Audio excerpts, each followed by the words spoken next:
Welcome to the White Sox REKAP podcast. I am Ryan McGuffey. Spring training is off and running in Glendale, Arizona. A bunch of new faces. Who are these guys? We're seeing new faces every single day and some familiar ones, from Luis Robert Jr.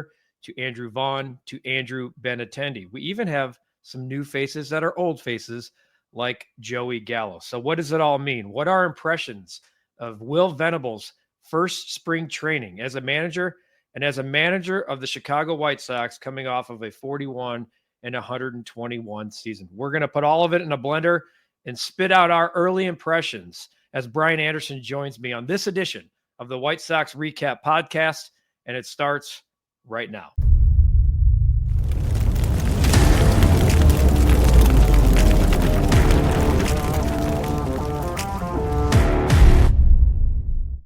BA, what's up, my man? It's we are officially not deep into spring training, but past photo day, which to me was always like a sign that, okay, it feels real now.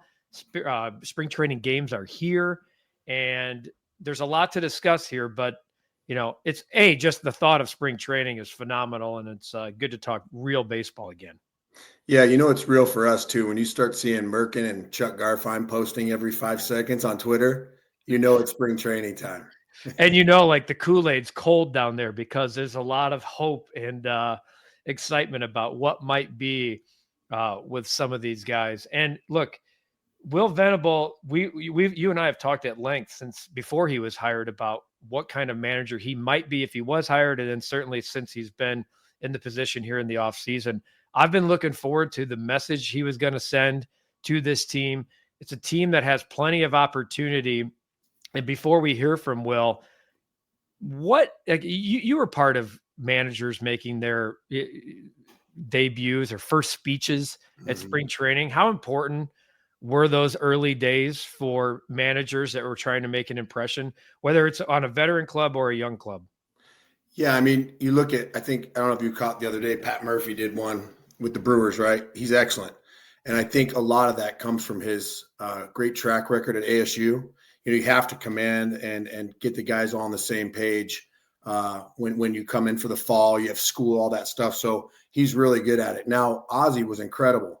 Ozzie would have like a little, maybe a note card in there, but being able to do that with English being his second language. But his initial team meeting where everyone's in the locker room, his first speech was unbelievable. Like Ozzie was incredible at it, and he was like, "Hey, here's what the expectation is.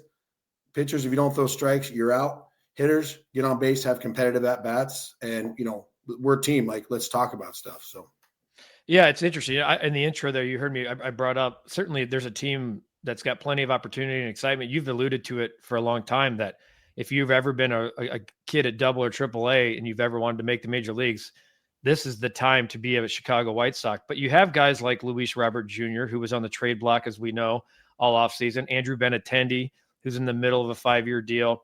And then guys like Joey Gallo, who were added to the mix, that was somebody Chuck and I 5 years ago we're talking about, hey, the White Sox just signed Joey Gallo to a veteran team. And now they're trying, Joey Gallo's here on a minor league deal.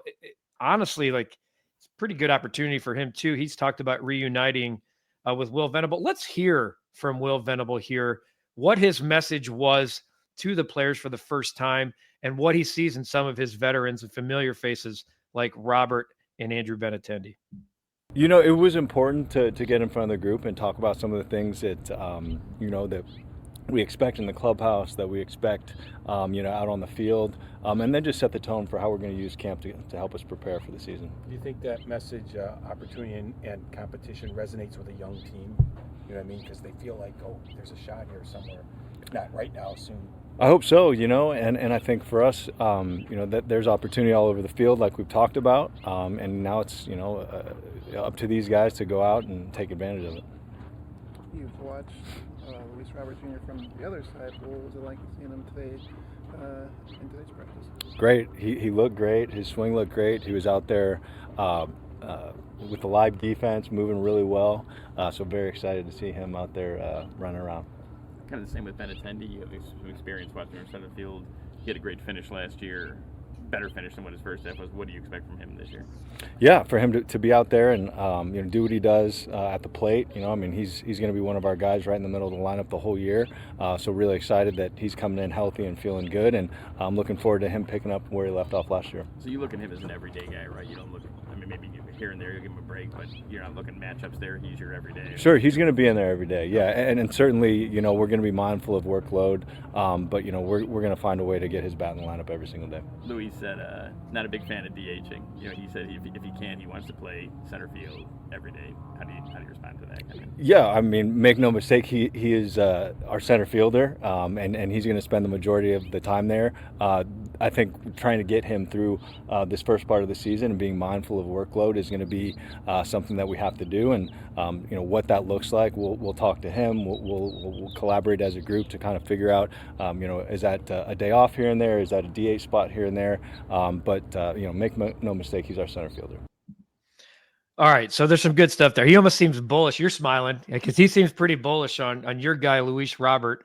I want to talk about Robert. Let's start with Luis Robert, because you saw the first question that was asked about him. His smile was from ear to ear. It's like, yeah, he looked great out in the outfield. He looked great in the cage, and I like that too. Make no mistake, we're not going to.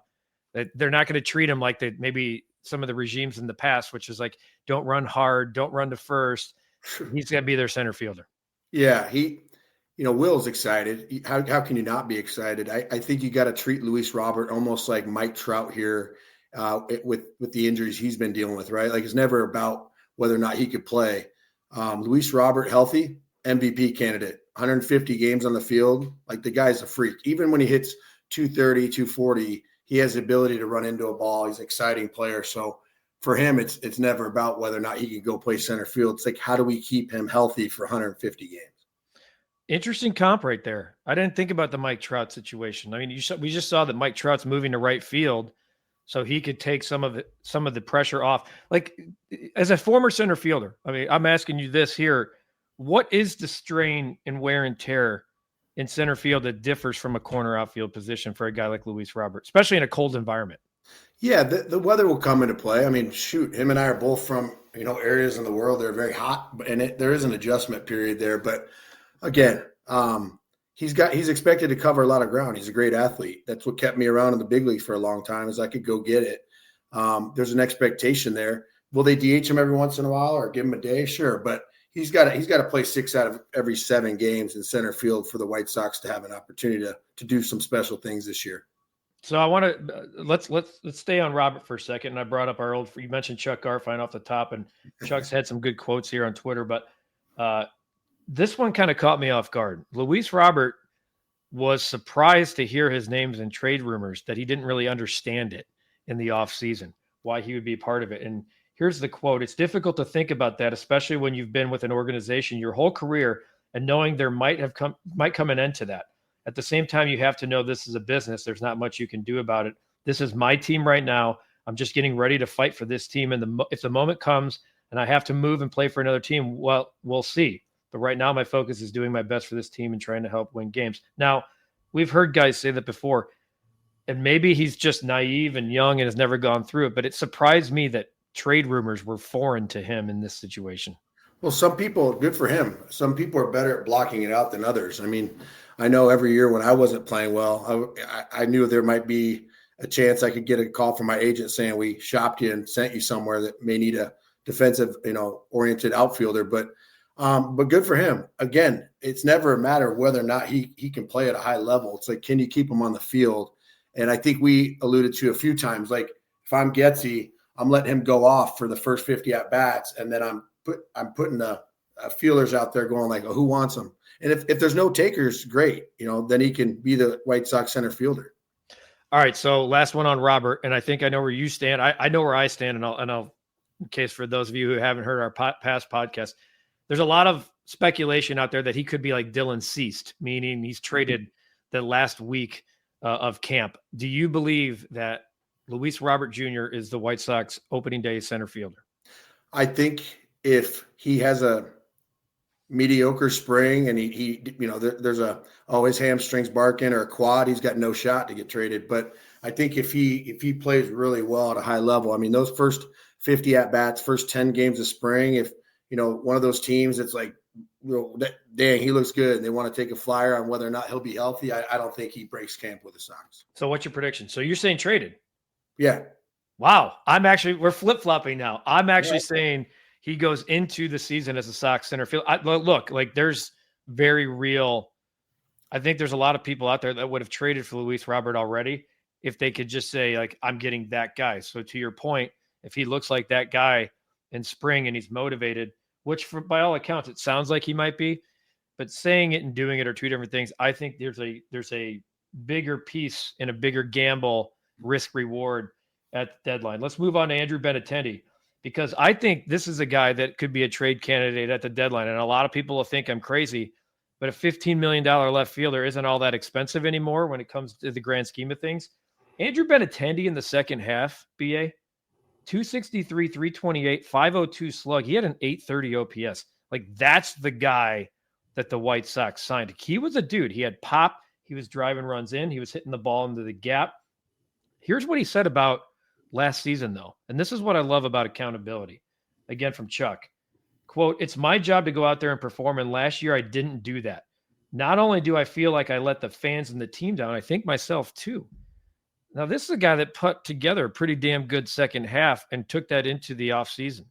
I think if he can replicate that in any way, he becomes a very interesting name at the deadline. But what do you like about what he said there in terms of letting the fans and himself down?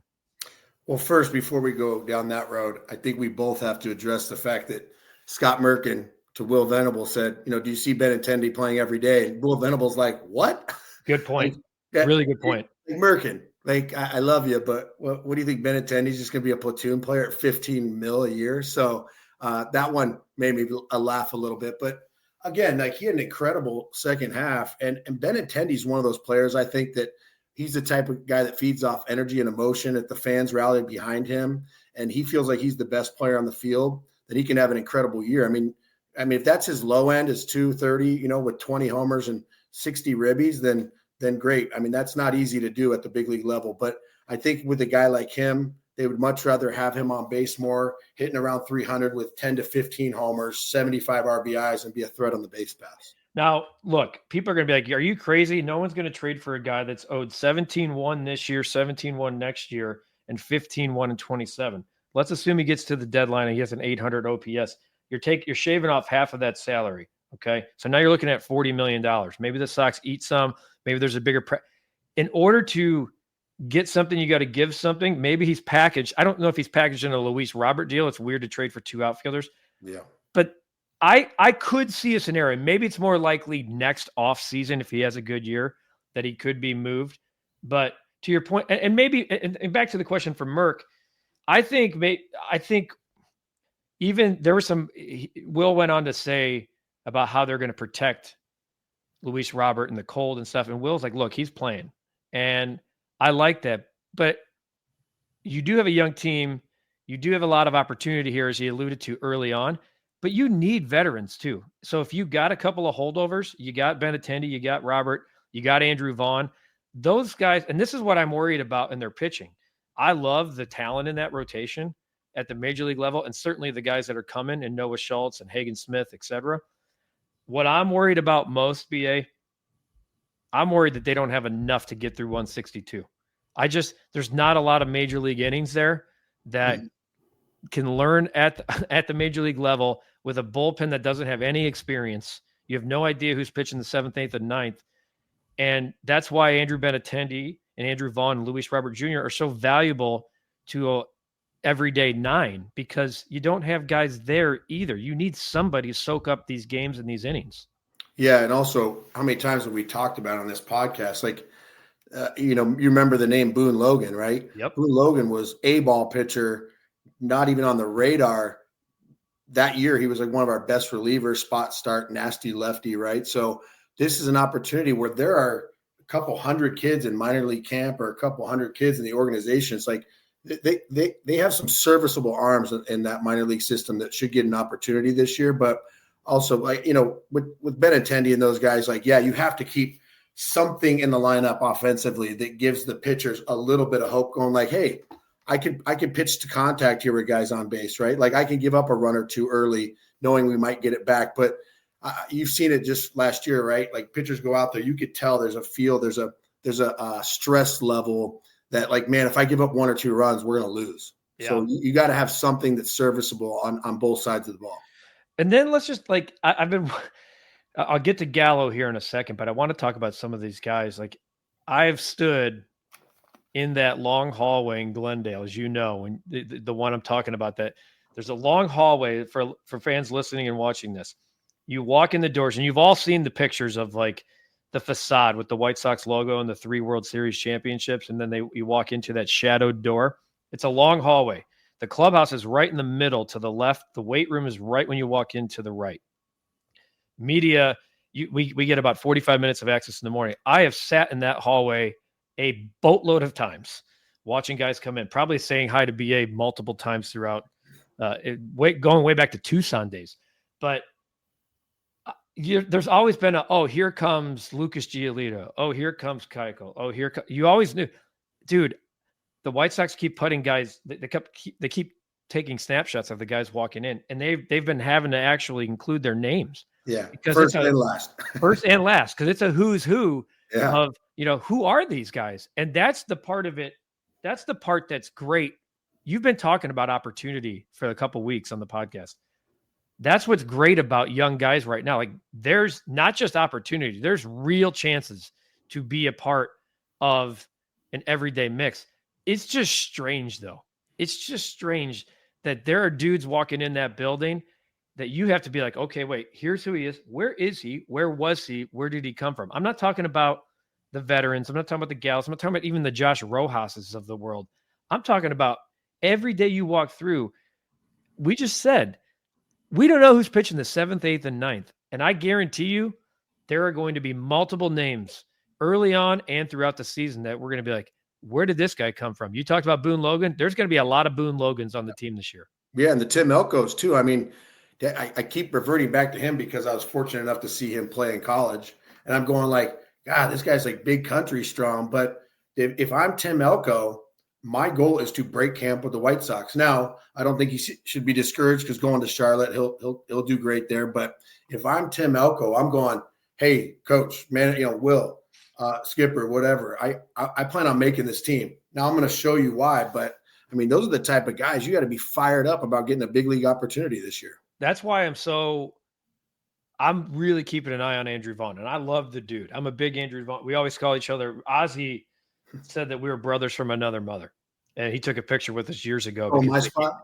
Yeah, exactly. No, you and I act like we could be brothers from the same mother, but Vaughnie, not so much. But look, you talked about like Elko and opportunity. I don't know how much more runway there is for a guy like Andrew Vaughn. So if he struggles and Elko's not down there like crushing, right? We know the country strong you just talked about. I don't know. Like, this seems like a year where you're going to just go, you know what? Let's bring this guy up. Like, let's give him a shot. We know what we got from X, Y, and Z. It's time to figure out who the guys behind him are. Yeah, nobody's safe on that roster. I mean, Benintendi will be the first one to tell you too. Like, you go in there and you go 2 for 50. I mean, that raises a huge red flag, and all of a sudden fans are booing you when you go out to the outfield. It's not a fun feeling. I've been there. So, but yeah, I mean, like Andrew Vaughn, but what we talk about the negative side, right? Which that's what we do on stuff, good and bad. But he's the type of guy too. If he gets hot and it clicks, if he could hit 300 with 30 homers, he's that good. I mean, the guy was an incredible college player. He didn't forget how to hit, and he's really strong, man. So you start getting guys like him, Luis Robert, maybe an Elko, Gallo starts going off, Benintendi hits 20, right? There's some really serviceable things going on the offensive side. Yeah, and I think that could really bleed over for a bunch of guys like Colson Montgomery, who I think at this point is a favorite to break camp until we start seeing him actually in the everyday, which games are starting now. Colson's going to be a guy that could get gets immediate benefits of veterans like Benintendi and Gallo and Luis Robert. Speaking of Gallo, he said he signed with the White Sox, quote, looking for a good opportunity, and this feels like a great fit for me. They were interested. I'm extremely happy to be here. Hopefully I'll make the team. In talking with Will, hopefully I can be a guy who can bounce around the field for these guys, fill an outfield hole or first base, wherever they need me to be. Just provide extra value. That's what I'm looking to do wherever the team needs. He talked about Will Venable. He knew when he played with him that he was going to manage one day. He's always been one of those guys respected throughout baseball and the clubhouse. So I guess, and look, this is a career, 191 hitter, but he's a former 40 homer, all-star Gold Glove type right fielder. We saw how he was treated in New York. Okay. There are guys who can't play in New York and don't want to. I think Benintendi has the Yankees on his no trade clause, if I'm not mistaken. He played there. There are guys who don't want a part of it. Maybe, and that's why Chuck and I a couple of years ago were saying like Gallo could make sense here. Maybe at this point in his career, this is where he just needs to be. And look, don't get excited about Joey Gallo. If he makes the team and succeeds, he's probably flipped at the deadline. But what you're able to get out of him and what some of these young guys can get from him, a guy who's been at the highest of highs and at the lowest of lows, and what they can grab from a guy who's had 40 homers, a Gold Glove type, or Gold Gloves, not just Gold Glove type. For him to say that kind of stuff, I think we're already seeing the impact that Will Venable could have on the White Sox. If people in baseball are saying this guy matters and I knew it when I played with him, and there's proof of concept on the field in 2025, and folks, I'm not saying they're going to win 80 games. I'm just saying the style of play and the likability of wanting to be here, that could go a long way. Yeah, I mean, the White Sox are familiar. There's a guy named Adam Dunn that was a part of the organization where, he might strike out 4 times in a game, might strike out 5, but he might hit 3 homers. So I think, again, he's an exciting player to watch. I would much rather have a guy like him in there coming off the bench going like, all right, we're down by 3. There's 2 runners on, he's coming up to pinch hit. That's the type of guy that gets fans excited. So I love having him as an option. And again, if he hits, 250 and hits 5-6 homers in spring and break camp, like this is the best organization, the best chance to break camp if you're a position player or a pitcher, right? Like there is no one that's like a guaranteed, like you're in no matter what, other than Luis Robert if he's healthy and Benintendi. And I love, is a couple more here before we wrap things up here on the White Sox Recap podcast. Even like there's no certainty at catcher. Corey Lee obviously kind of took that job and ran with it last year, but they are really stressing framing like big time. And I'm not talking about like, hey, we signed Yasmani Grandal because he's a good framer. That was a horrific signing. They did not do the background on him. They brought in Omar Narvaez, former White Sox, who's had a great career, worked with Walter McKinven in Milwaukee, so knows what they're looking for there. I don't know if he makes a team, but the competition in camp, whether you're Omar Narvaez fighting for like your career at this point, or Kyle Teal, who's the hot prospect that everyone wants to see, I love that everyone's on the same playing surface here. I love that Omar Narvaez, your 8 to 10 years in the big leagues, is respected and valued, but this is every man for himself. Here's what we're looking for, and every day is a competition. I think that's going to make for a much more successful camp. When you see Will Venable squatting down in between first and second base, watching guys make the turn and barking at him that he doesn't like how they're going first to third, that's the stuff that I've been saying all offseason. They're going to lose 4-2, but they're going to lose that's going to be a good baseball game. Losing 4-2 because you kick the ball around the outfield, you miss the cutoff guy. I can't live with that. I can live with giving up a game-winning homer in the 9th if you played clean baseball throughout. And if that's what we see and it equals 60 and 102, I can live with that, BA. Yeah, 60 and 102. We'd be fired up on here. Jacked up. 19-game improvement. I always go back to this. I think, there's a lot of prospects in the catching position, shortstop, but I think about those 2 positions and those exclusively those 2 positions. And I go, okay, yes, all bets are off. Whoever has the best chance to break camp, they're playing well, I get it. But those 2 positions, it's basically going to be whoever's the most reliable on defense will probably be eating up the most of those innings at that position. Yep. And to Montgomery's point, if he's swinging all that stuff, but if he's kicking it around at shortstop, he's got no shot. Like you got to have, no matter what at the major league level, your catcher and your shortstop has to be so good in the pocket. You can't be turning in your head going like, you better be hitting 350 with 40 homers if you're going to be like, well, we got to get him out of there in the 7th. So.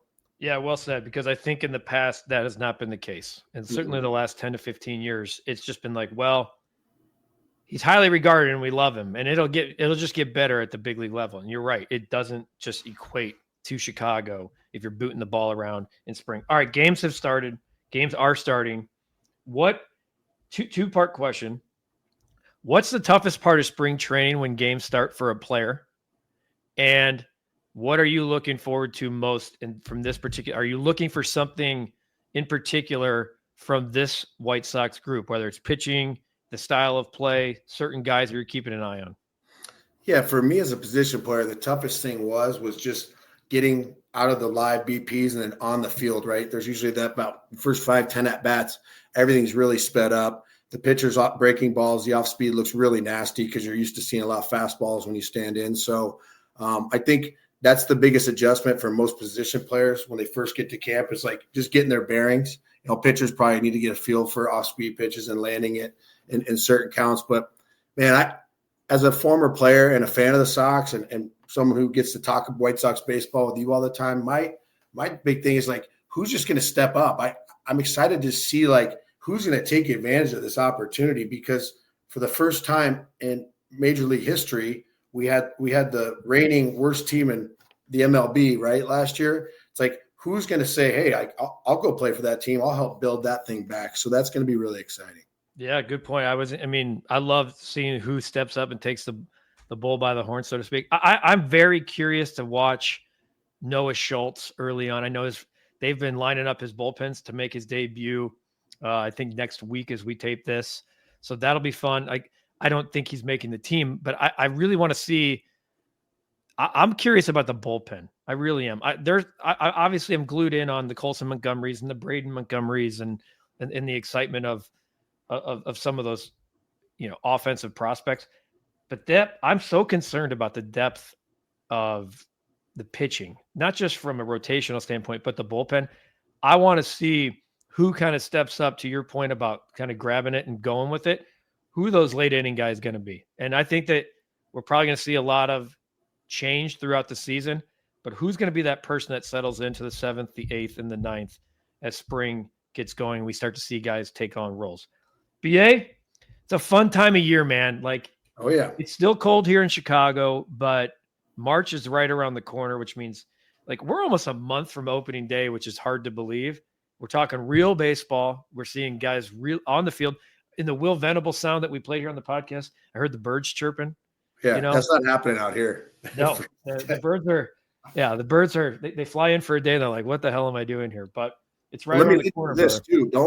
I hear you in the panic. You're hitting the panic button real early when it comes to the depth of the pitching staff. Well, let me remind you, there's this thing called the minor league system, and there will be a revolving door. If someone's not hurt or someone's hurt, they're not pitching well, or there's no depth, they're worried about who's going to, mop up in the back end of the bullpen. There's 60 guys that are sitting there down in the minor leagues going like this, looking at stats every day. They look at every day. They're like, I don't want to say they hope they fail, but if someone's got a 7 ERA a month in, they're like, I could do that. So, well, then thanks for settling me down already, because it's late February and I'm already panicking about watching a bullpen in game 45. He's Brian Anderson. He's the best, man. The former center fielder for the White Sox. I'm Ryan McGuffey. This has been another edition of the White Sox Recap podcast here on the Recap Network on YouTube and wherever you listen and download and subscribe to your audio form podcast. Make sure you hit that notification bell so every time BA and I are with you, that you get the reminder that this thing is live and ready to go. Looking forward to what transpires from Glendale. We'll have all the latest reports, hopefully no injuries, and a whole lot more success stories to come in future White Sox Recap podcast episodes. For BA, I'm Guff. Putting a bow on this edition. We'll see you next time.